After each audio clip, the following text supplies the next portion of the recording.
Hello, welcome back to our channel, and thank you so much for supporting me over the past while. Please keep staying with me on this journey. What do you think if Izaiah has remained close to Eva and stayed by her side only because of the fortune Leslie is set to inherit from her late mother, Barbara? And how would Eva react if she were to uncover that truth? Not every love that appears in the middle of someone's pain is salvation. Some hands arrive at exactly the right moment, offer comfort in exactly the right way, and say the exact words a fractured heart is desperate to hear. But because they are so perfectly timed, they become the most dangerous thing of all. In Fairmont Crest, where every embrace can conceal an agenda and every act of sympathy can be a form of intrusion, Eva is beginning to face the most dangerous question of her life. Does Izaiah truly love her? Or from the very beginning did he see in her a doorway leading straight to Leslie, to the secrets that woman has been guarding? And beyond that to a fortune powerful enough to warp the human heart? That question did not arrive like a sudden bolt of lightning. It grew slowly out of small details, out of the times Izaiah always appeared just when Eva and Leslie seemed ready to soften toward each other. Out of the moments when he became the only person Eva trusted after every argument. And out of the increasingly unsettling sense that in the war between mother and daughter, the calmest person, the one who benefited the most, was always him. At first, everything could be disguised as love. Eva had endured too many disappointments not to crave a place of refuge.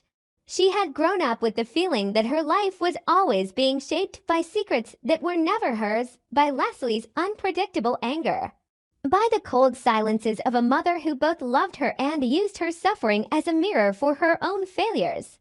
For Eva, being seen, heard, and protected was too powerful a temptation. Izaiah understood that almost instinctively. He did not need to force anything, nor did he need to attack directly.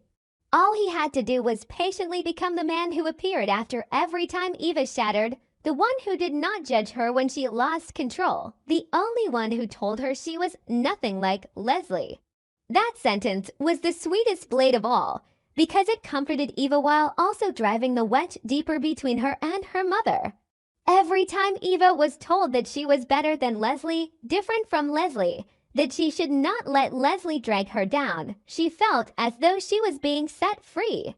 But in truth, that was also the moment she was being led farther away from the only woman who could help her piece the truth back together. Leslie, for her part, is not an easy mother to love, nor is she an easy woman to forgive. Her instinct to control is so strong that even her love often takes the form of pressure. She wants to protect Eva, but she is used to using anger where trust should be. She wants reconciliation, yet she brings to every conversation with her daughter the posture of a woman who has been betrayed for so long that she no longer knows how to open her heart the right way. That is why every time Eva and Leslie manage to move a little closer, some new incident is enough to fling them apart again, like two magnets deliberately twisted out of alignment. Sometimes it is a message that disappears. Sometimes it is a meeting canceled at the last minute. Sometimes financial documents related to Leslie suddenly surface precisely when Eva's trust is already wavering. Sometimes a private comment known only to mother and daughter somehow reaches someone else's ears and returns in a more distorted, more poisonous form. If it happened once, it could be bad luck. If it happens over and over again, it is no longer coincidence. It begins to carry the pattern of an invisible hand, of a mind patient enough not to destroy everything all at once, but to make tiny adjustments until two people trying to find their way back to each other can never quite recover the same rhythm. What makes it frightening is that Izaiah may understand both women's psychology all too well. With Eva, he gives her the feeling of being chosen, prioritized, set apart from her mother's shadow. With Leslie, he keeps just enough distance to provoke suspicion. A woman like Leslie would never easily trust the man who seems too perfect in her daughter's eyes. She sees in Izaiah a calmness that feels suspicious, a subtlety that is almost excessive, and above all a kind of presence that is never loud yet somehow slips into every one of Eva's weak points. But the tragedy is that the more Leslie objects, the more Eva sees that objection as proof that her mother is selfish. That she cannot bear to watch her daughter find happiness somewhere beyond her control. That is the most vicious cycle of all. The more Leslie rages, the more Eva clings to Izaiah. The more Eva clings to Izaiah, the more certain Leslie becomes that she is right. And between those opposing currents of emotion, Izaiah finds it easier and easier to play the misunderstood man, the decent man being unfairly judged. The only sincere soul being blocked by an overbearing mother. A skilled manipulator never needs to raise his voice. He only needs to let others wound each other for him. Seen through a colder analytical lens, Izaiah's motives become suspicious precisely because they are too perfectly consistent. He does not simply want Eva, because if this were only love, he would be trying to ease the conflict between her and Leslie. Instead, every time mother and daughter seem on the verge of calming down, he appears in some way that sends the emotions surging again. He does not always speak against Leslie directly. Sometimes he only stays silent at exactly the right moment, asks one small question, or repeats one telling detail that nudges Eva toward the darkest possible conclusion about her mother. This kind of manipulation is the most frightening because it makes the victim believe she arrived at the conclusion on her own. As for Leslie, he does not need to win her over entirely. He only needs to push her out of control often enough that Eva sees her most furious, most extreme face and begins to believe her mother is ruining everything. Strategically, this is a classic divide-and-conquer approach turned to people who already have cracks between them into two fortresses defending themselves against each other, so that the third party can move freely between them while no one notices he is the true center of gravity. But the story becomes truly cruel when signs of money begin to emerge. Leslie may not be the kind of woman who inspires easy sympathy, but she is exactly the kind of woman whose wealth is inseparable from control. Anyone who wants access to that wealth must also gain access to a web of secrets, documents, inheritance rights, and complicated relationships she has guarded for years. Eva, as her daughter, becomes the most natural bridge. If Izaiah truly saw that from the start, then whatever feelings he may have for Eva have already been poisoned by ambition. And when love is poisoned by purpose, it stops being refuge and becomes a tool. Eva's greatest tragedy would not simply be falling for a dangerous man, but realizing that the moments she once believed were most sincere may have been only one part of a much larger design. The pain of betrayal does not come from being deceived alone. It comes from having to look back on an entire recent past and ask how much of it was ever real. Meanwhile, Leslie begins to sense an increasingly clear pattern. She remembers every moment she lost control with Eva, every time her daughter looked at her with more disappointment than pain, and every time Izaiah emerged from the wreckage looking almost suspiciously untouched. What delays Leslie's understanding is not a lack of sharpness, but the fact that her own temperament is the easiest thing to exploit. Someone who is used to attacking will always be at a disadvantage against someone who is skilled at defending. Every time she explodes, she destroys a little more of her own credibility. Every time she raises the alarm, her warning carries the tone of jealousy, control, bitterness. And so even when she is right, she appears to be wrong. This is the paradox characters like Leslie must carry. It is not that they cannot see the danger, but that their own personalities rob them of the power to persuade. A manipulator does not need to destroy the truth. He only needs to make the person speaking it seem untrustworthy. The climax begins to take shape when Eva accidentally discovers details that seem small on their own but form a chilling straight line when connected.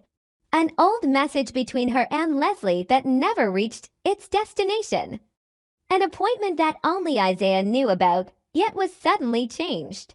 A file related to Leslie's trust accounts that once appeared on Izaiah's desk under the guise of coincidence. Then an old employee from Leslie's financial system casually mentions that someone had been asking very detailed questions about ownership structures. about the clauses that would transfer power if Leslie were ever declared incapable of making decisions or were caught in a legal crisis. None of these details are enough to convict anyone outright, but they are enough to send a chill through Eva for the first time. She begins to remember the moment she turned her back on her mother, the time she thought she was choosing love over chaos, and the most terrifying fear of all slowly rises before her. If that chaos did not arise on its own, if someone had been pouring fuel on the fire every time she and Leslie were close to forgiving each other, then she is not merely a victim of betrayal. She has unknowingly become an accomplice in the isolation of her own mother. As Eva silently confronts the memories of her own past, Leslie arrives at a conclusion just as painful.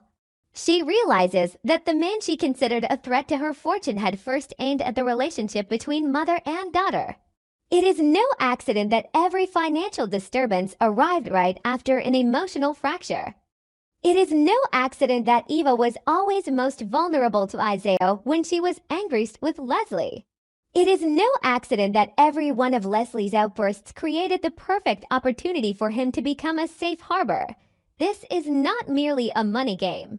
It is a psychological takeover in which the ultimate goal is not simply wealth, but the destruction of the alliance between two women. Only if Eva and Leslie remain separated can Leslie be surrounded, Eva be controlled, and Izaiah maintain a spotless image long enough to take what he wants. But another equally terrifying question begins to surface. What if Izaiah does have real feelings for Eva? What if, within all those calculations, he truly did care, truly did want to save her in his own way? That would not make him less dangerous. It would make everything even more tragic. Because nothing is more cruel than a person who both loves you and destroys you. Love like that does not liberate. It possesses. It believes that because it understands you, it has the right to decide whom you should avoid, whom you should trust, how you should live. If Izaiah is that kind of man, then he does not see Eva as an equal partner. He sees her as a soul in need of guidance, a reward for his patience, a beautiful piece that must be separated from the chaotic source called Leslie. That is the kind of warped affection that calls itself protection while actually functioning as control wrapped in tenderness. By the time the truth is finally exposed, the shock lies not only in the evidence, but in how quickly trust collapses. Eva does not scream immediately. She falls into a terrible emptiness, the kind of silence that comes only when a person realizes the entire emotional structure she has trusted may have been built on something artificial. Leslie, on the other hand, does not go numb. She erupts, but this time her anger is no longer blind. It is sharp, cold, and painfully lucid. She understands that she no longer has the luxury of spending her energy blaming Eva for being naive. Eva also understands that she no longer has the right to drown in her pain if she wants to save what remains of her family from being taken. At that breaking point, mother and daughter finally begin to see each other not through old wounds, but through a new understanding that both of them have been pushed into roles that served someone else's plan. One was turned into the overbearing mother whose credibility could be destroyed. The other was turned into the rebellious daughter who could be severed from her roots. And for far too long, they mistook those roles for each other's true nature instead of recognizing them as the architecture of a trap. The final question is no longer whether Eva is hurt enough by betrayal or whether Leslie is angry enough to retaliate. The real question is whether they can still save each other before they lose everything. Because losing money would not be the worst thing. The worst thing would be losing the final belief that in a place like Fairmont Crest, crowded with schemes and calculations, there is still one bond that cannot be bought, cannot be bent. If Eva and Leslie realize that too late, Izaiah will not merely win through documents or control. He will win because he succeeded in making two women who could have saved each other turn instead toward destroying each other. But if, even in the middle of the ashes, Eva is strong enough to face her own mistake, and Leslie brave enough to love her daughter with less control, then their counterattack will not merely be about reclaiming wealth. It will be about reclaiming the meaning of family, reclaiming the right to trust one another after being manipulated to the edge of ruin. And that is the one thing a man like Izaiah would find hardest to steal. Money can change hands. Files can be altered, truth can be delayed. But if Eva and Leslie truly awaken at the same moment, if two women once divided by pain finally stand on the same side, then the trap laid from the very beginning will begin to tighten around the man who created it. And in that moment, Isaiah's greatest tragedy may be realizing that he may have touched the fortune, may have shattered the trust, yet still failed in the place where he believed he was strongest. He never understood that some relationships, the closer they are pushed to the edge, the more fiercely they reveal their will to survive. And if Eva and Leslie truly make it through this betrayal, the one who loses everything in the end may not be the mother and daughter at all, but the man who believed he could use love as a key to open every door. Who was the first to discover the evidence against Izaiah? Would Eva dare to confront Izaiah directly while still in love with him?